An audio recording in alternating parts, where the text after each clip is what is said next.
और इसी बीच राजधानी रांची से आपको बड़ी खबर बताएं, जहां गुइलेन-बेरे सिंड्रोम का एक और संदिग्ध मरीज सामने आया है। गुइलेन-बेरे सिंड्रोम यानी कि जीएसबी की दूसरी संदिग्ध बच्ची रिम्स में भर्ती की गए हैं। आपको बता दें कि जीबीएस का एक और संदिग्ध मरीज मिला है और जिसे रिम्स में भर्ती कराया गया है। कोडरमा की रहने वाली है संदिग्ध बच्ची। पहले निजी क्लिनिक में इसका इलाज चल रहा था। आर्थिक तंगी से जूझ रहे हैं ये मरीज। आपको बता दें कि स्वास्थ्य सचिव से सीधा संपर्क किया गया। स्वास्थ्य सचिव के निर्देश पर इलाज जारी है। ये भी जानकारी दे दें कि डॉक्टर सुगंधा झा की देखरेख में इलाज किया जा रहा है। महाराष्ट्र की ये मरीज बताई जा रही है और अब तक जीबीएस से पीड़ित 2 मरीज मिल चुके हैं, जिसे लेकर के स्वास्थ्य विभाग अलर्ट मोड पर चला गया है। लगातार जो इस तरीके के मामले हैं वो सामने आ रहे हैं और इसे लेकर के अब लगातार स्वास्थ्य विभाग भी अलर्ट मोड पर है। क्या हुआ है उसको मैंने कमर है ना, हाँ। कमरे से मैंने उठ बैठ नहीं सकता, चल नहीं सकता। कितना दिन से ऐसा है? हुआ 1 हफ्ता। 1 हफ्ते से। तो पहले कहाँ इलाज करा रहे थे आप? पहले कहाँ इलाज हो रहा था? यही रानी।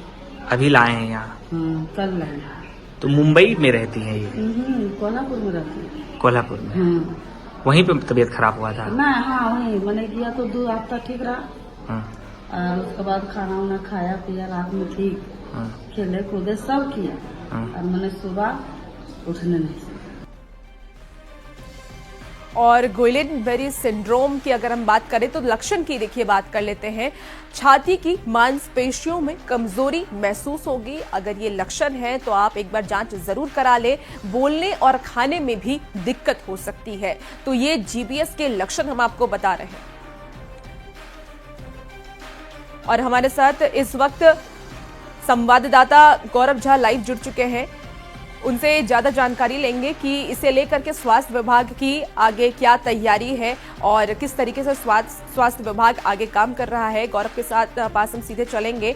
और गौरव, अगर आप हमें सुन पा रहे हैं तो ये बताइए कि जो गुइलेन-बेरे सिंड्रोम है, इसे लेकर के फिलहाल कितने मरीजों की संख्या अभी पाई गई है और इसे लेकर के स्वास्थ्य विभाग की क्या तैयारी है?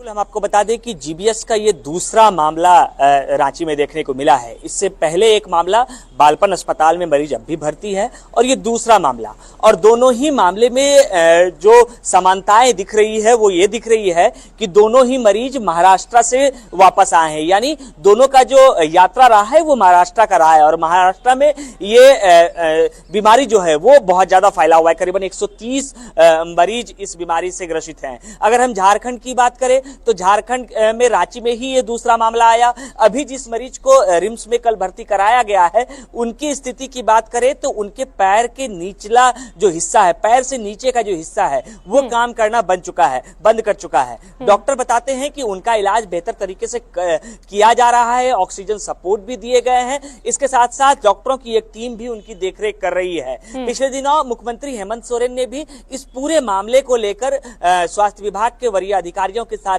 बैठक भी की थी और सभी सरकारी अस्पतालों में समुचित व्यवस्था करने को लेकर अलर्ट भी किया था। अगर हम इस मामले की बात करें तो ये मामला पहले ये रानी चिल्ड्रन अस्पताल में इलाज करा रही थी मरीज और उनके परिजनों के पास जब पैसे का अभाव हुआ, उनके पास जब पैसे नहीं थे तो वो यहाँ उन्हें भर्ती कराया गया है। मरीज के जो परिजन है वो बताते हैं कि करीबन 6 से 7 दिन पहले की यह बात है जब मरीज अपने बेड से उठने में असमर्थ हो गए थे। यानी मरीज जब अपनी बच्ची जो है वो बेड से उठ रही थी तो उस दौरान उनका कमर से निचला जो हिस्सा है वो काम करना बंद कर दिया था और उसके बाद ही उन्हें अस्पताल में भर्ती कराया गया है। रिम्स के डॉक्टरों ने यह आश्वस्त किया है कि इस बीमारी का जो बेहतर से बेहतर उपचार होगा वो रिम्स में दिया जाएगा और इस वजह से स्वास्थ्य सचिव के निर्देश के बाद मरीज को यहाँ भर्ती कराया गया है और उनका इलाज चल रहा है। डॉक्टरों का क्या कहना है, ये बीमारी कितना खतरनाक है और इसके लिए सावधानी क्या हम लोग बरत सकते हैं?